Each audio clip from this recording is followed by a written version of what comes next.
룻기 1장. 사사시대에 그 땅에 기근이 든 일이 있었다. 그때 유다 베들레헴 태생의 한 남자가 모압 지방으로 가서 임시로 살려고 아내와 두 아들을 데리고 길을 떠났다. 그 남자의 이름은 엘리멜렉이고 아내의 이름은 나오미이며 두 아들의 이름은 말론과 기럐이다. 그들은 유다 베들레헴 태생으로서 에브랏 가문 사람인데 모압 지방으로 건너가 거기에서 살았다. 그러다가 나오미의 남편 엘리멜렉이 죽고 나오미와 두 아들만 남았다. 두 아들은 다 모압 여자를 아내로 맞이하였는데 한 여자의 이름은 룻이고 또 한 여자의 이름은 오르바였다. 그들은 거기서 10년쯤 살았다. 그러다가 아들 말론과 기럐이 죽으니 나오미는 남편에 이어 두 아들마저 잃고 홀로 남았다. 모압 지방에서 사는 동안에 나오미는 주님께서 백성을 돌보셔서 고향에 풍년이 들게 하셨다는 말을 듣고 두 며느리와 함께 모압 지방을 떠날 채비를 차렸다. 나오미가 살던 곳을 떠날 때에 두 며느리도 함께 떠났다. 그들은 유다 땅으로 돌아가려고 길을 나섰다. 길을 가다가 나오미가 두 며느리에게 말하였다. 너희는 제각기 친정으로 돌아가거라. 너희가 죽은 너희의 남편들과 나를 한결같이 사랑하여 주었으니 주님께서도 너희에게 그렇게 해 주시기를 빈다. 너희가 각각 새 남편을 만나 행복한 가정을 이루도록 주님께서 돌보아 주시기를 바란다.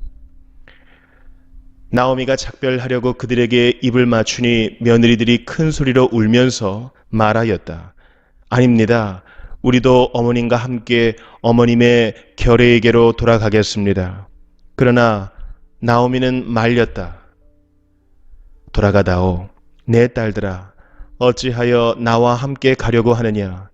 아직 내 뱃속에 아들들이 들어있어서 그것들이 너희 남편이라도 될 수 있다는 말이냐?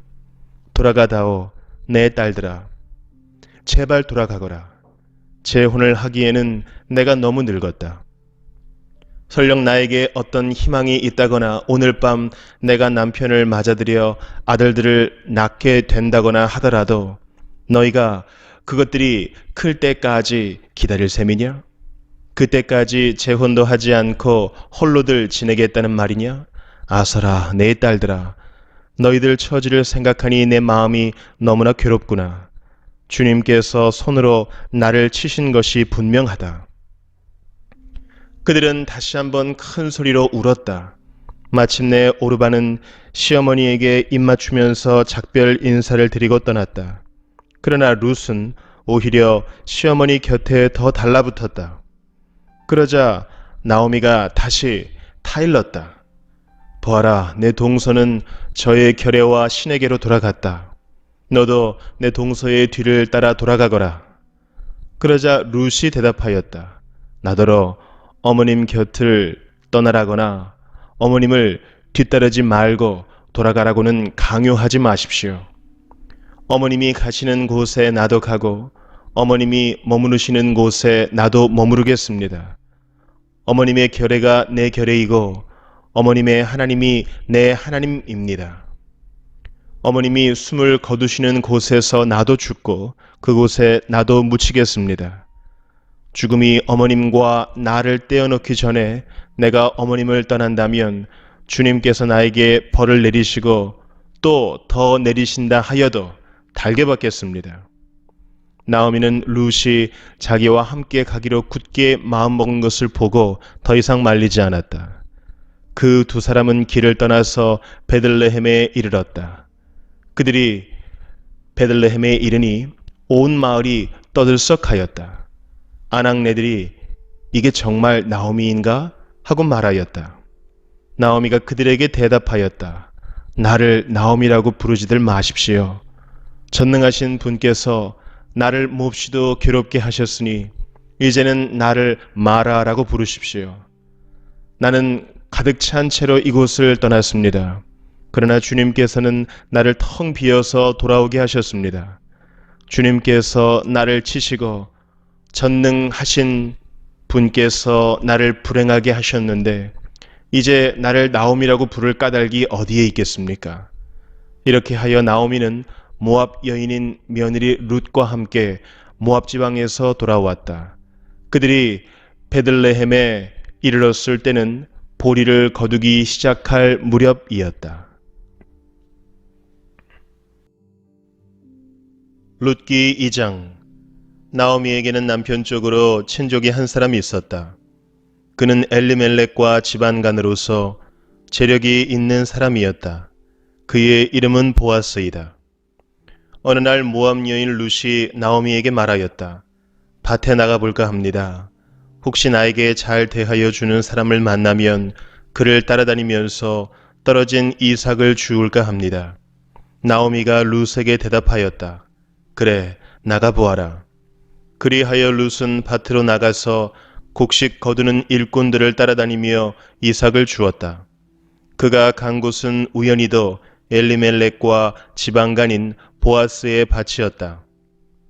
그때에 마침 보아스가 베들레헴 성읍에서 왔다. 그는 주님께서 자네들과 함께 하시기를 비내하면서 곡식을 거두고 있는 일꾼들을 격려하였다.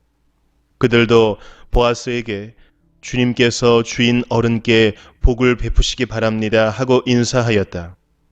보아스가 일꾼들을 감독하는 젊은이에게 물었다. 저 젊은 여인은 네 집 안악인가? 일꾼들을 감독하는 젊은이가 대답하였다. 저 젊은 여인은 나오미와 함께 모압 지방에서 돌아온 모압 사람입니다. 일꾼들의 뒤를 따라다니면서 곡식단 사이에서 떨어진 이삭을 줍도록 허락해 달라고 하더니 아침부터 와서 지금까지 저렇게 서 있습니다. 아까 여기 밭집에서 잠깐 쉬었을 뿐입니다. 보아스가 룻에게 말하였다. 여보시오 세덱, 내가 하는 말을 잘 들으시오. 이삭을 주우려고 다른 밭으로 가지 마시오. 여기를 떠나지 말고 우리 밭에서 일하는 여자들을 바싹 따라다니도록 하시오. 우리 일꾼들이 곡식을 거두는 밭에서 눈길을 돌리지 말고 여자들의 뒤를 따라다니면서 이삭을 줍도록 하시오. 젊은 남자 일꾼들에게는 덱을 건드리지 말라고 단단히 일러두겠소. 목이 마르거든 주저하지 말고 물단지에 가서 젊은 남자 일꾼들이 길어다가 둔 물을 마시도록 하시오. 그러자 룻은 엎드려 이 말을 땅에 대고 절을 하면서 보아스에게 말하였다. 저는 한낱 이방 여자일 뿐인데 어찌하여 저 같은 것을 이렇게까지 잘 보살피시고 생각하여 주십니까? 보아스가 룻에게 대답하였다. 남편을 잃은 뒤에 댁이 시어머니에게 어떻게 하였는지를 자세히 들어서 다 알고 있어. 댁은 친정아버지와 어머니를 떠나고 태어난 땅을 떠나서 엊그제까지만 해도 알지 못하던 다른 백성에게로 오지 않았소. 댁이 한 일은 주님께서 갚아주실 것이요. 이제 댁이 주 이스라엘의 하나님의 날개 밑으로 보호를 받으러 왔으니 그분께서 댁에게 넉넉히 갚아주실 것이요. 룻이 대답하였다. 어른께서 이토록 잘 보살펴 주시니 몸둘 바를 모르겠습니다. 어른께서 거느리고 계신 여종들 축에도 끼지 못할 이 종을 이처럼 위로하여 주시니 보잘것없는 이 몸이 큰 용기를 얻습니다. 먹을 때가 되어서 보아스가 그에게 말하였다. 이리로 오시어 음식을 듭시다. 빵 조각을 초에 찍어서 드시오. 룻이 일꾼들 옆에 앉으니 보아스는 그 여인에게 볶은 곡식을 내주었다. 볶은 곡식은 룻이 배불리 먹고도 남았다. 룻이 이삭을 주우러 가려고 일어서자 보아스가 젊은 남자 일꾼들에게 일렀다. 저 여인이 이삭을 주울 때에는 곡식단 사이에서도 줍도록 하게. 자네들은 저 여인을 괴롭히지 말게. 그를 나무라지 말고 오히려 단에서 조금씩 이삭을 뽑아 흘려서 그 여인이 줍도록 해주게. 룻은 저녁 때까지 밭에서 이삭을 주었다. 주운 이삭을 떠니 보리가 한 에바쯤 되었다. 룻은 그것을 가지고 성읍으로 돌아갔다. 룻은 주워온 곡식을 시어머니에게 내보였다. 배불리 먹고 남은 볶은 곡식도 꺼내서 드렸다. 시어머니가 그에게 물었다. 오늘 어디서 이삭을 주었느냐? 어디서 일을 하였느냐? 너를 이처럼 생각하여 준 사람에게 하나님이 복을 베푸시기를 바란다. 그러자 룻은 시어머니에게 자기가 누구네 밭에서 일하였는지를 말하였다. 오늘 내가 가서 일한 밭의 주인 이름은 보아스라고 합니다. 나오미가 며느리에게 말하였다. 그는 틀림없이 주님께 복받을 사람이다. 그 사람은 먼저 세상을 뜬 우리 식구들에게도 자비를 베풀더니 살아있는 우리에게도 한결같이 자비를 베푸는구나. 나오미가 그에게 말을 계속하였다. 그 사람은 우리와 가까운 사이다. 그는 지방간으로서 우리를 맡아야 할 사람이다. 모압 여인 룻이 말하였다. 그분이 아닙니다. 그가 데리고 있는 젊은 남자 일꾼들이 곡식 거두기를 다 끝낼 때까지 그들을 바싹 따라다니라고 하였습니다. 나오미가 며느리 룻에게 일렀다. 얘야, 그가 데리고 있는 젊은 여자들과 함께 다니는 것이 좋겠구나. 젊은 남자 일꾼들에게 시달림을 받다가 다른 밭으로 가지 않아도 되니 말이다. 그리하여 룻은 보리 거두기뿐만 아니라 밀 거두기가 끝날 때까지도 보아스 집안의 젊은 여자들을 바싹 따라다니면서 이삭을 주었다. 그러면서 룻은 시어머니를 모시고 살았다. 룻기 3장. 시어머니 나오미가 룻에게 말하였다. 얘야, 내가 행복하게 살만한 안락한 가정을 내가 찾아보아야 하겠다. 생각하여 보렴. 우리의 친족 가운데에 보아스라는 사람이 있지 아니하냐? 내가 요즘 그 집 여자들과 함께 일하고 있다. 잘 들어보아라. 오늘 밤에 그가 타작마당에서 보리를 까부를 것이다. 너는 목욕을 하고 향수를 바르고 고운 옷으로 몸을 단장하고서 타작마당으로 내려가거라. 그 사람이 먹고 마시기를 마칠 때까지 너는 그가 눈치채지 못하도록 조심하여야 한다. 그가 잠자리에 들 때에 너는 그가 눕는 자리를 잘 보아두었다가 다가가서 그의 발치를 들치고 누워라. 그러면 그가 너의 할 일을 일러줄 것이다. 룻이 시어머니에게 대답하였다. 어머님께서 일러주신 대로 다 하겠습니다. 그는 타작마당으로 내려가서 시어머니가 시킨 대로 다 하였다.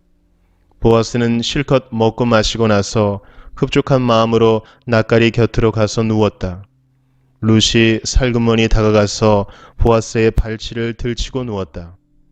한밤중이 되었을 때에 보아스는 으시시 떨면서 돌아눕다가 웬 여인이 자기의 발치께에 누워있는 것을 보고 깜짝 놀라면서 누구요? 하고 물었다. 룻이 대답하였다. 어른의 종 룻입니다. 어른의 품에 이 종을 안아주십시오. 어른이야말로 집안 어른으로서 저를 맡아야 할 분이십니다. 보아스가 룻에게 말하였다. 이봐요 룻, 그대는 주님께 복받을 여인이요. 가난하든 부유하든 젊은 남자를 따라 감직한데 그렇게 하지 않으니 지금 그대가 보여준 갸륵한 마음씨는 이제까지 보여준 것보다 더욱더 값진 것이요. 이제부터는 걱정하지 마시오 룻. 그대가 바라는 것이라면 무엇이든지 다 들어주겠소. 그대가 정숙한 여인이라는 것은 온 마을 사람들이 다 알고 있어. 내가 집안간으로서 그대를 맡아야 할 책임이 있다는 것은 틀림없어. 하지만 그대를 맡아야 할 사람으로 나보다 더 가까운 친족이 한 사람 있어. 오늘 밤은 여기서 지내고 날이 밝거든 봅시다. 그가 집안간으로서 그대를 맡겠다면 좋소. 그렇게 하도록 합시다. 그러나 그가 그렇게 하지 않겠다면 그때에는 내가 그대를 맡겠소. 이것은 내가 살아계신 주님을 두고 맹세하는 것이요. 아침까지 여기 누워 있으시오. 룻은 새벽녘까지 그의 발치에 누워 있다가 서로 얼굴을 알아보기 어려운 이른 새벽에 일어났다. 이것은 보아스가 그 여인이 타작마당에 와서 있었다는 것을 남들이 알아서는 안 된다고 말하였기 때문이다. 보아스가 말하였다. 걸치고 있는 겉옷을 이리 가지고 와서 펴서 꼭 잡으시오. 보아스는 룻이 겉옷을 펴서 잡고 있는 동안 보리를 6번 대어서 그에게 이워주고는 성읍으로 들어갔다. 룻이 시어머니에게 돌아오니 시어머니가 물었다. 얘야 어찌 되었느냐? 룻은 그 남자가 자기에게 한 일을 시어머니에게 낱낱이 말하고 덧붙여서 말하였다. 6번이나 되어서 준 이 보리는 어머님께 빈손으로 가서는 안 된다고 하면서 바로 그가 손수 담아준 것입니다. 그러자 시어머니가 일렀다. 얘야, 일이 어떻게 될지 확실해질 때까지 너는 가만히 기다리고 있거라. 아마 그 사람은 지금쯤 가만히 있지 않을 거다. 이 일을 마무리 짓는데 오늘을 넘기지는 않을 것이다. 룻기 4장. 보아스가 성문 위 회관으로 올라가서 앉아 있는데 그가 말하던 지방간으로서의 책임을 져야 할 바로 그 사람이 마침 지나가고 있었다. 보아스가 그에게 여보시오, 이리로 좀 올라와서 앉으시오 하고 말하였다. 그러자 그가 올라와서 앉았다. 보아스는 성읍 원로 10사람을 청하여 그 자리에 함께 앉도록 하였다. 그 사람들이 모두 자리에 와서 앉자 보아스가 지방간으로서 책임을 져야 할 사람에게 말하였다. 모압 지방에서 돌아온 나오미가 우리의 친족 엘리멜렉이 가지고 있는 밭을 팔려고 내놓았소. 나는 이 사실을 분명히 알려드리오. 여기 앉아 계시는 분들과 우리 마을 어른들께서 보시는 앞에서 나는 당신이 그 밭을 사라고 말씀드리오. 당신이 지방간으로서의 책임을 지겠다면 그렇게 하시오. 그러나 지방간으로서의 책임을 지지 않겠다면 그렇게 하지 않겠다고 분명히 말하여 주시오. 당신이 지방간으로서의 책임이 있는 첫째 사람이요. 나는 그 다음이요. 그러자 그가 대답하였다. 내가 지방간으로서의 책임을 지겠소. 보아스가 다시 말하였다. 그렇다면 나오미의 손에서 그 밭을 사는 날로 고인의 아내인 모압 여인 룻도 아내로 맞아들여야 하오. 그렇게 하여야만 그가 물려받은 그 유산이 고인의 이름으로 남게 될 것이요. 그러자 지방간으로서의 책임이 있는 그 사람이 말하였다. 그런 조건이라면 나는 지방간으로서의 책임을 질 수 없어. 잘못하다가는 내 재산만 축나겠소. 나는 그 책임을 질 수 없으니 당신이 내가 져야 할 지방간으로서의 책임을 지시오. 옛적에 이스라엘에는 유산 매매나 물물 교환과 같은 일을 법적으로 분명히 할 때에는 한쪽 사람이 다른 한쪽 사람에게 자기의 신을 벗어서 주는 관습이 있었다. 이스라엘에서는 이렇게 함으로써 일이 확정된다는 증거를 삼았다. 지방간으로서의 책임이 있는 그 사람이 보아스에게 당신이 사시어 하면서 자기의 신을 벗어 주었다. 그러자 보아스가 원로들과 온 마을 사람들에게 선언하였다. 여러분은 오늘 이 일의 증인입니다. 나는 엘리멜렉이 가지고 있던 모든 것과 기련과 말론이 가지고 있던 모든 것을 나오미의 손에서 사겠습니다. 나는 말론의 아내인 모압 여인 룻도 아내로 맞아들여서 그 유산이 고인의 이름으로 남아있도록 하겠습니다. 그렇게 하여 고인의 이름이 그의 고향 마을에서도 끊어지지 않고 친족들 사이에서도 끊어지지 않도록 하겠습니다. 여러분은 오늘 이 일의 증인입니다. 그러자 성문 위 회관에 모인 온 마을 사람들과 원로들이 대답하였다. 우리가 증인입니다. 주님께서 그대의 집안으로 들어가는 그 여인을 이스라엘 집안을 일으킨 두 여인 곧 라헬과 레아처럼 되게 해주시기를 빕니다. 에브랏 가문에서 그대가 번성하고 또한 베들레헴에서 이름을 떨치기를 빕니다.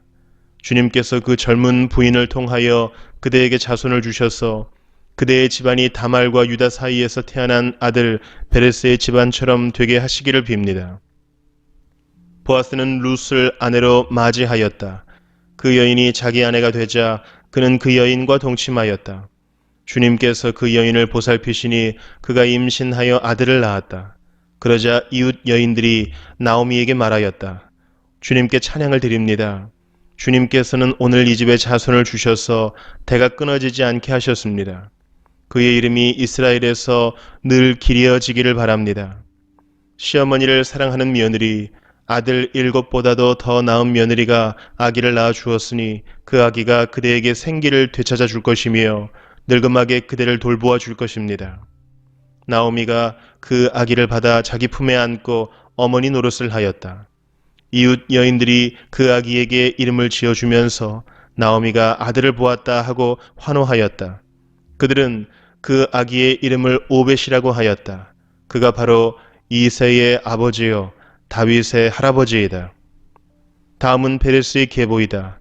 베레스는 헤스론을 낳고 헤스론은 람을 낳고 람은 암미나답을 낳고 암미나답은 나손을 낳고 나손은 살몬을 낳고 살몬은 보아스를 낳고 보아스는 오벳을 낳고 오벳은 이새를 낳고 이새는 다윗을 낳았다.